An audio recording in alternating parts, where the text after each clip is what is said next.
Good morning, freedom warriors, freedom family, freedom lovers, and freedom fighters. How y'all doing this morning, afternoon, evening, wherever you're at in the world? Snapzilla, aka The Definition, aka Tyrant's Bane, is up in here, hollering at y'all with a quick live stream as I make my way to my chiropractor's appointment. You know what I mean? And yeah, we're gonna get into this shit. Now, so apparently, in the world of boxing, Tank Davis's opponent in March. Tank Davis has a fight coming up in March. His opponent, Lamont Roach, has been prepping to fight for a while, right? Since before October, because initially they were supposed to fight in October. And, you know, he's been at it for a while. They've been training in training camp for a while. I would believe, you know what I'm saying? I don't think it will stop. But anyway, some leaked footage of Lamont Roach's sparring has surfaced. Now, I don't like the word leaked, right? You know, people use this term. It's just one of those pet peeves of mine, where people use words unnecessarily. Queen Mother Shaquila, how you doing? How you doing this morning? People use that word leak very, very loosely. I don't understand it, because a leak is something that is not supposed to happen, right? Leaks are something that's not meant to happen. Just like, for instance, if you have a bottle of water and there's a tiny little hole in it, it's going to leak, right? Over a period of time, you're going to lose a lot of water. Now, that leak in that water bottle is not wanted. You did not want that leak to happen. So when these guys release their own footage and call it leaks, it just annoys the shit out of me. So, in the released footage of Lamont Roach's sparring, I hope that he's fucking around. I hope he's fucking around. Nephew Xander, what's good, brother? What's good? What's good? I hope he's playing, because he didn't look like he had been in camp for a while. It looked like he was just getting back in, you know, just starting camp. It looked like he was working out some bugs, and he looked stiff, right? He looked stiff, he looked slow.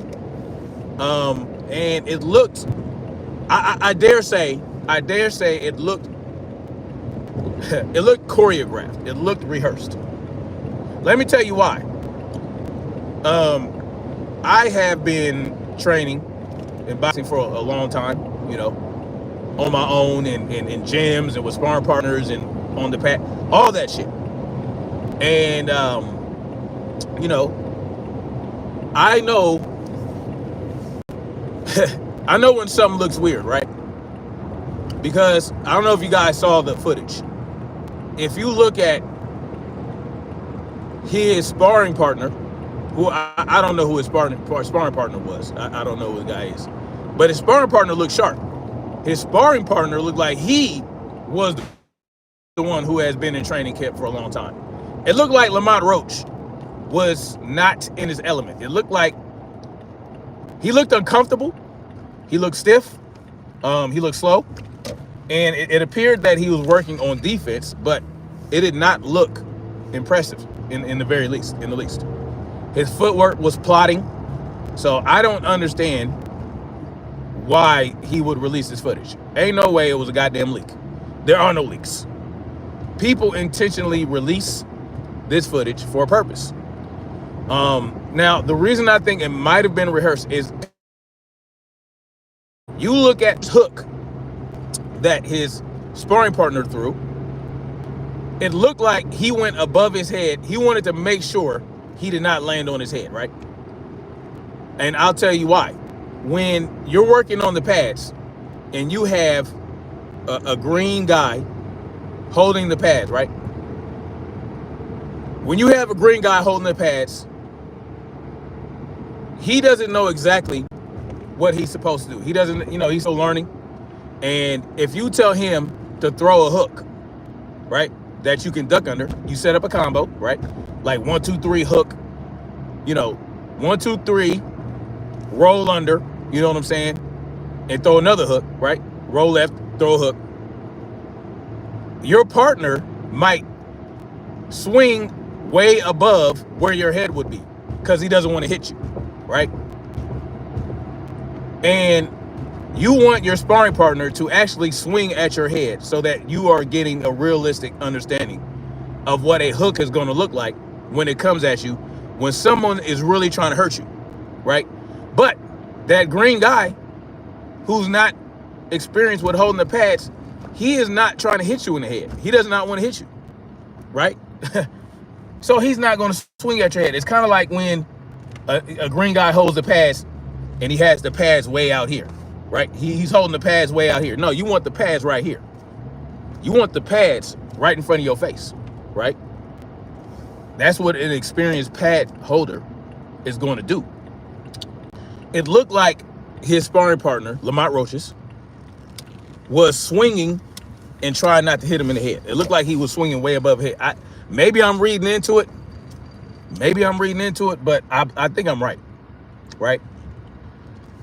This so-called leaked footage might be a ploy to make it appear as though Lamont Roach is not ready for Tank, and is going to give Tank a false sense of superiority. It's going to give him a false sense of, damn it, so many people here. Hopefully it's not fucking full. That would be annoying as fuck. Anyway, wants to give Tank the impression that, he's not really putting in good work, that he's stiff, that he's slow, and that he might have his way with him. This might lower Tank's readiness, you know what I'm saying? He might believe that. But I tell you, if this is not deliberate, right?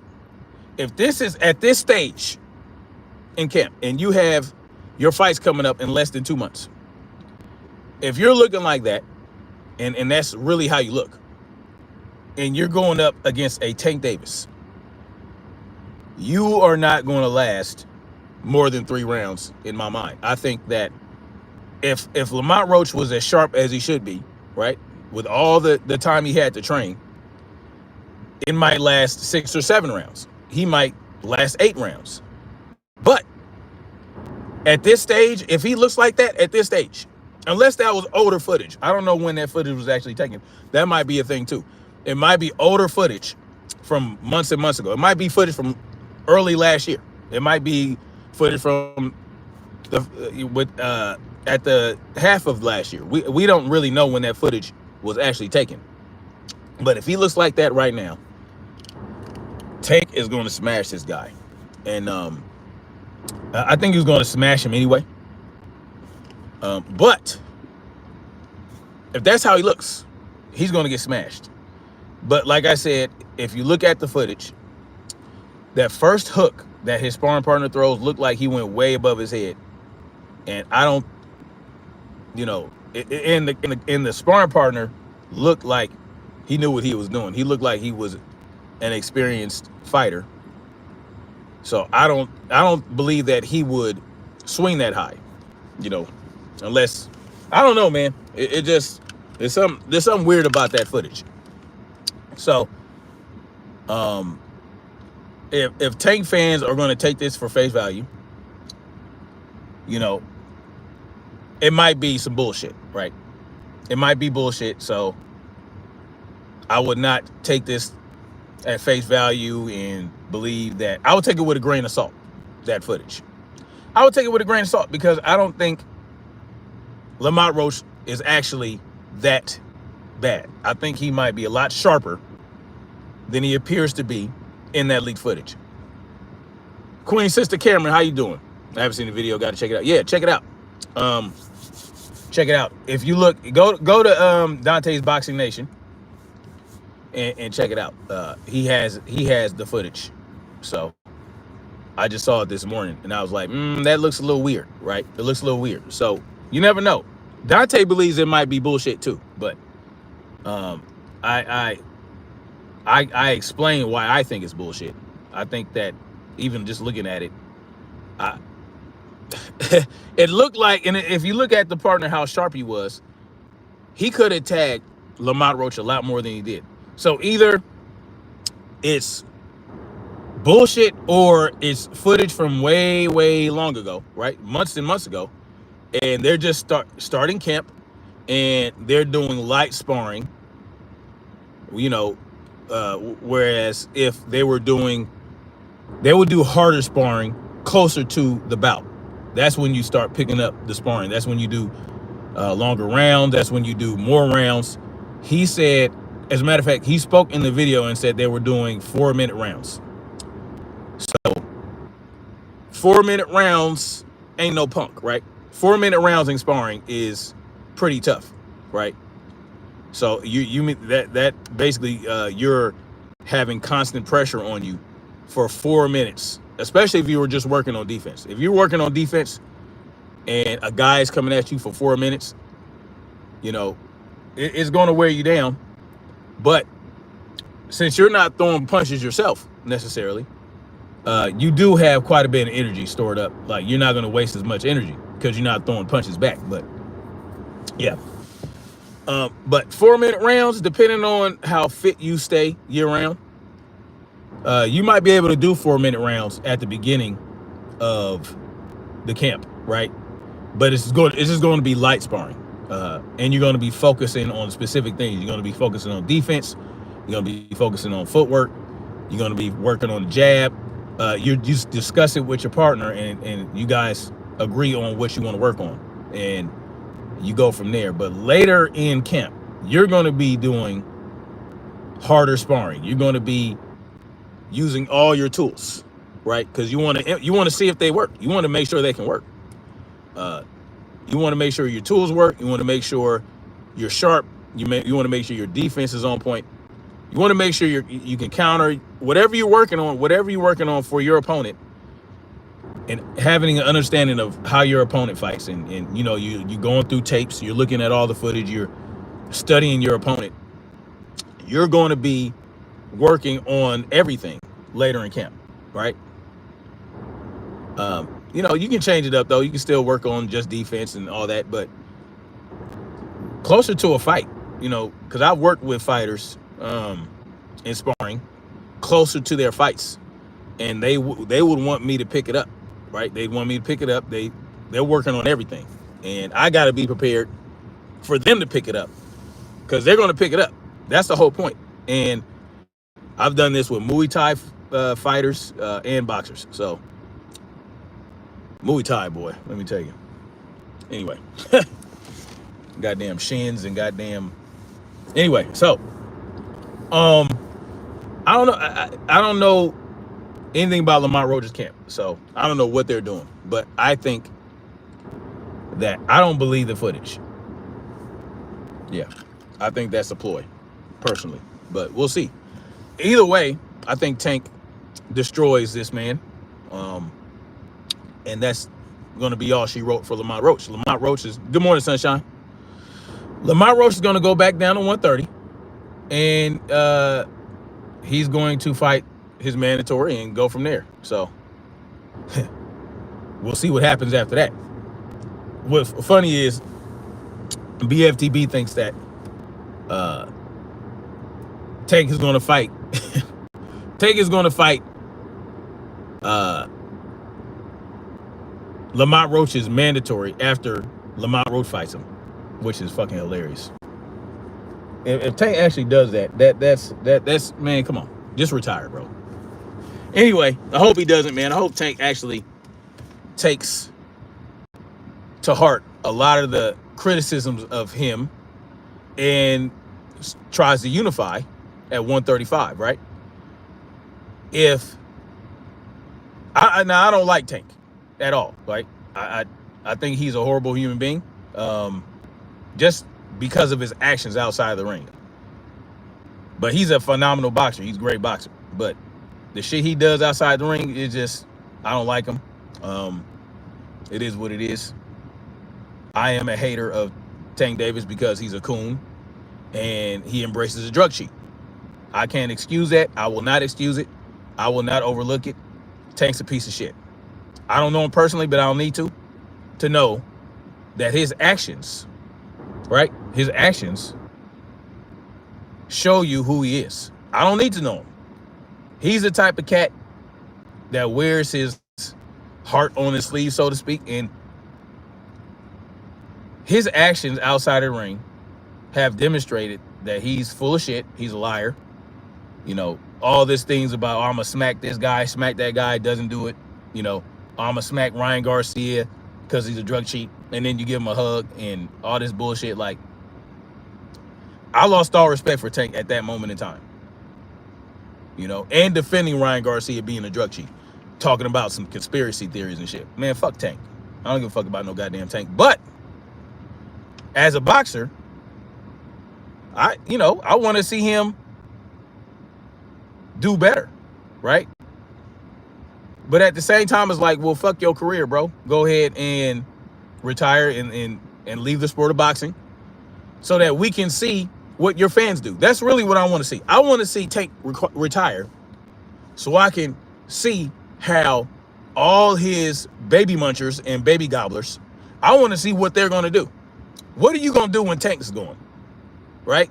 When you don't have his tiny nutsack to latch to, what are you going to do with your life from that point?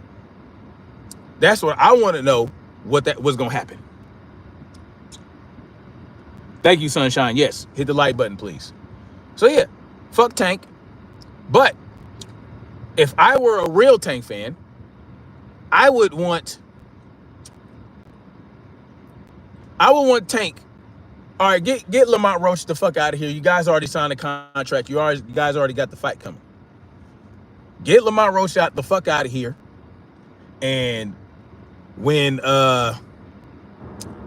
Keyshawn Davis whoops on Dennis Baranchik, fight Keyshawn, there's going to be a hell of a mega fight. There's going to be a hell of a fight.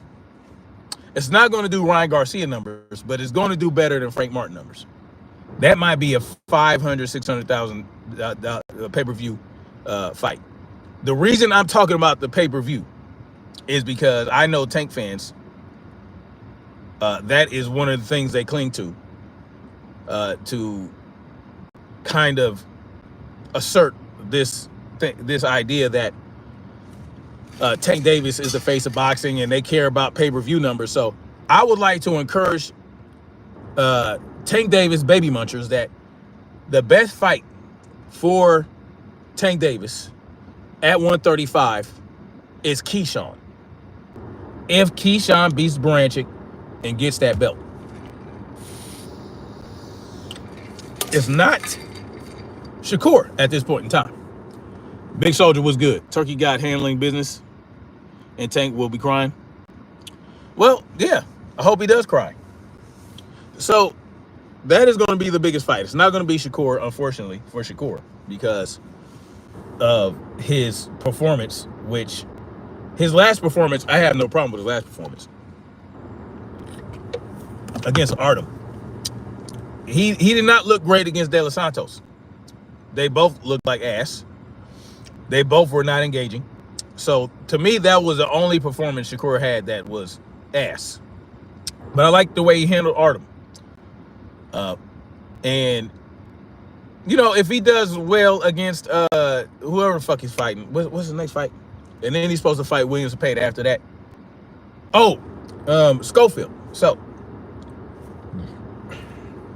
I think Shakur defeats Schofield, right? He's just going to outbox him. You know, he's going to turn him. Schofield is probably going to try and rush him, bum rush him. You know, he's going to put the pressure on him.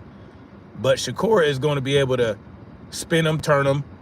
He's going to matador the shit out of him. And yeah, he's just going to outbox him. He's not going. He's damn sure not going to knock him out. He might drop him though, if Schofield rushes Shakur and gets out of position. I can see Shakur exploiting that with like a check hook, a check right hook or something like that. You know what I'm saying?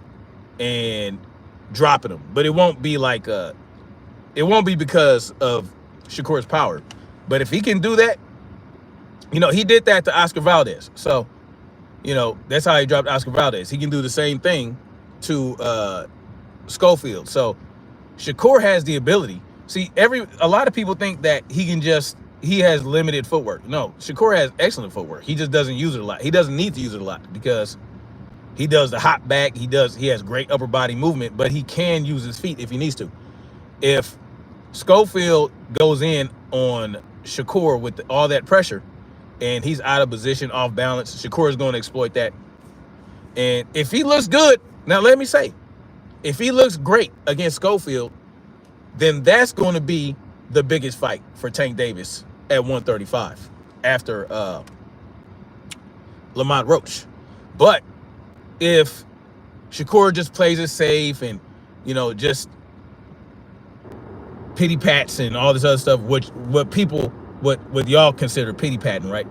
I think is great boxing, but that's not going to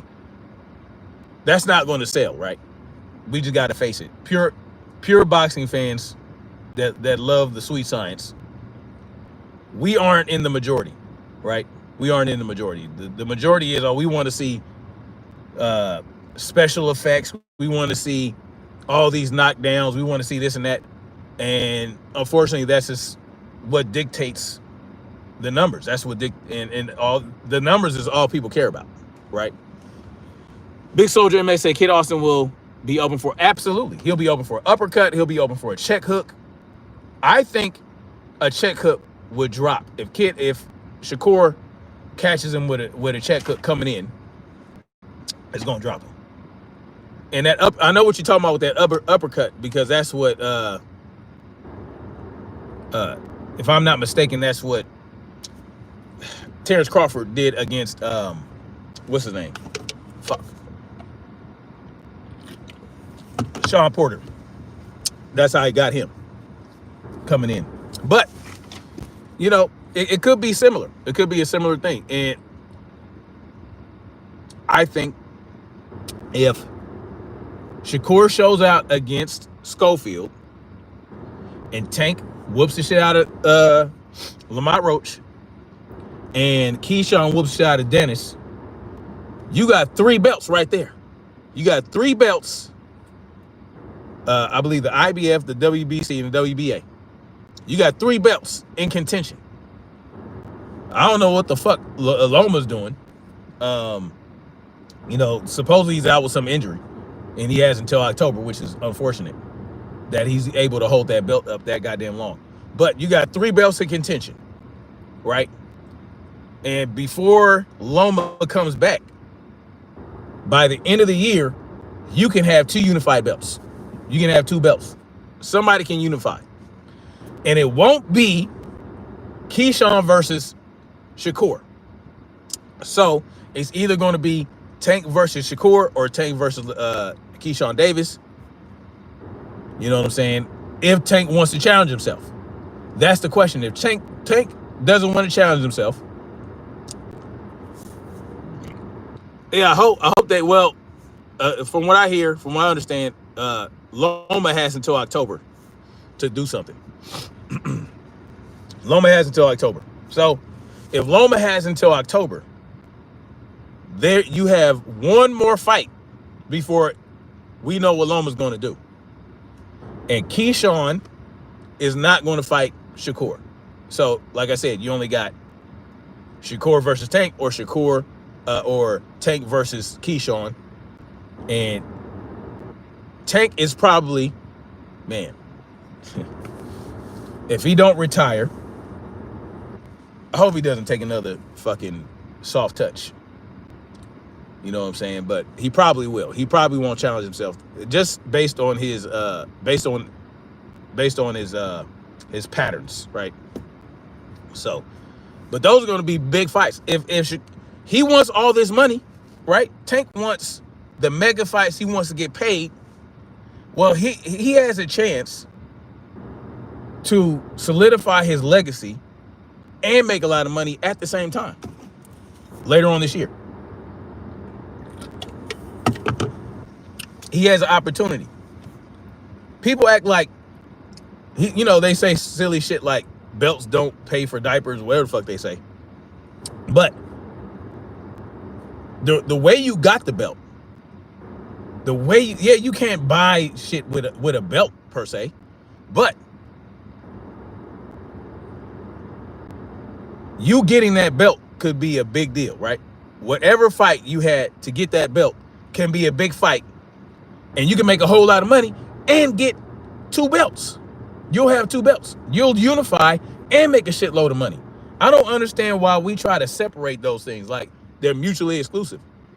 No, getting belts and making a big championship fights and money fights are not mutually exclusive. You can have a big money championship fight and build your legacy, and by this time, by middle of next year, Tank could be undisputed if you wanted to. Big Soldier says it's crazy none been happening since Devin left 135 undisputed, but Tank the man, right? No, he's not the man. That's the problem. He don't want to be. He could be the man. Tank can be the man. Tank can. He can take the belt from Keyshawn. He can take the belt from Shakur. Those are 2 mega fights. Those are 2 big fights. He can fight Shakur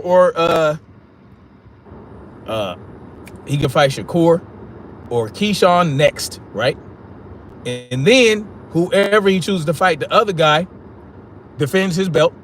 You know what I'm saying? And then after that, Tank will be ready to fight that motherfucker. There you go. You got 3 belts. Exactly, Sunshine. Belts get sponsors. Sponsors encourage belts. Sunshine, man, you better tell him. That's real shit. You're a champion. You're a champion. Now you're opening yourself up to more opportunities. You're opening yourself up to you get undisputed. You're going to the Hall of Fame. Tank Davis can solidify his spot in the Hall of Fame next year by becoming undisputed. He'll be a shoo-in. And then he can retire. Retire next year, become undisputed, and fucking retire. Bada boom, bada bing. As a boxer, you'll be one of the most respected boxers in the history of boxing. You know what I'm saying? Everybody will forget the road you took to get undisputed. No. All that they'll say is this guy got undisputed. And he has a 98% knockout ratio. Bada boom, bada bing, you're in there. I know Big Soldier. I'm just saying what he could do. That would get him the most money. The most money he'll ever have in his life will come if he does that. Imagine Riyadh season, Tank Davis versus Loma for undisputed. Unless Loma drops his belt, and then whoever gets it after that. Loma versus Tank, undisputed Riyadh season. Turkey will give them, he might give Tank 60, 50 million. Loma might get 30, 40 million. Plus pay-per-view. Tank versus Loma. Loma's going to be old, but, it is what it is. It's still going to be a mega fight. But imagine that. Ron 2000, yes, styles make fights. Absolutely. So, yeah. He ain't going to do it, I know, but that would be the best path for Tank Davis. Just saying. Anyway, guys, I'm going to get out of here. Go get my back. I'm not going to say that. I'm going to go get adjusted. Okay? I almost said some crazy shit right now. Anyway. And by the way, y'all, if you have back issues, find a good chiropractor. They're going to get you right. I was having mad issues, and just going to my chiropractor consistently every week, like for the last 6-7 months, man, made a hell of a difference. Law the Destroyer says, I think Devin and Shakur truly want to be great. Tank is great, but doesn't want to be embarrassed. Yeah, well, I mean, no, Xander, no cracked. No, I don't like that term. Uh, Tank, I don't. Tank hasn't proven he's great yet. He hasn't. I believe he is great as a boxer, but he just has to do something, challenge himself, unify, get undisputed, and I still won't like him. I still think he's a piece of shit, coon, right? But at least I can say he's a great. Hey, he's one of the greatest. He won't be the GOAT, but he'll be one of. He'll be up there. You know, he might get number 3. You know, top pound for pound. You know what I'm saying? So he might get up there. I appreciate you, Sister Cameron. Anyway, I'm gonna holler at y'all later. They really no competition. What you talking about? Ron 2000, come on, knock it off, man. Knock it off. Shakur is steep. Shakur is hella competition for Tank, and so is Keyshawn. If Loma were a few years younger, he would definitely be top competition for Tank. Tank, Big Soldier says Tank the most overhyped 30. He is. He is. Facts. I had major sponsors, and I had even done a match yet. If you got skills, they will support you. Sunshine, what? You were trying to box? Ain't no if. See, Ron 2000 said if, like as though we are the ones. No, y'all are going off the if. Tank fans, y'all are the ones riding his wave based on ifs. Because Tank just is not doing it. Tank is the one not challenging himself. So if Tank isn't the one challenging himself, how are we operating off of if? I'm just saying what could be. If he beats, if he fights Shakur, if he fights Keyshawn, beats both of them, he can fight for undisputed next year and then be great. Y'all are operating on an if, and you don't even want the shit to happen. You're dismissing it out of hand. You're saying, well, if they fought, Tank's going to beat his ass, and he don't need to fight him. See, that is a backwards ass mentality. You think Tank is going to beat Shakur, so you don't want him to fight Shakur. You think Tank is going to beat Devin Haney, but you don't want him to fight Devin Haney. You think that Tank would beat Keyshawn and Loma, but you don't want him to fight those guys. So I'll take my if over your if, right? I'll take my if is way better than your if, because you don't want him to do shit. I don't understand it. I don't understand it. Look at the stats. I don't care about this. What does that got to do with anything? What is this? Look at the stats. The only stats that matter are the stats that come from Tank fighting other great fighters. Those stats are going to matter. The only stats that matter are the stats that come from Tank fighting Keyshawn, Shakur, or Loma at 135. All the stats before that, you talking about stats. Look at the stats of the people Tank fought. Look at those stats. You want to go down that rabbit hole, go through all that shit. Don't just look at Tank's stats. You have to then look at the stats of Tank's opponents if you want to go there.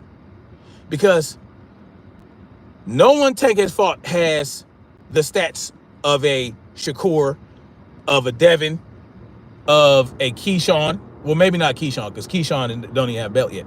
But you get what I'm saying. Man, y'all let me get out of here. Big Soldier says Hector and Lamont are cherry picks. Agreed. Sunshine says, but my camp was a real deal. The chiropractor told me it was too risky. Yeah, no, I understand. When I started Muay Thai, right? There's a lot of clinching in Muay Thai. When I started Muay Thai, yeah, my chiropractor told me not to do it, but you know, I actually wanted to compete in Muay Thai when I started, but my neck was just too bad, and you know, there's a lot of clinching in Muay Thai, so yeah, I couldn't. They would not let me compete in Muay Thai. at my gym because my neck was fucked up. But anyway, no, spinal injuries ain't no joke. Law to Destroy says Tank what if fans are Fury and Ryan Garcia what if fans too. Exactly.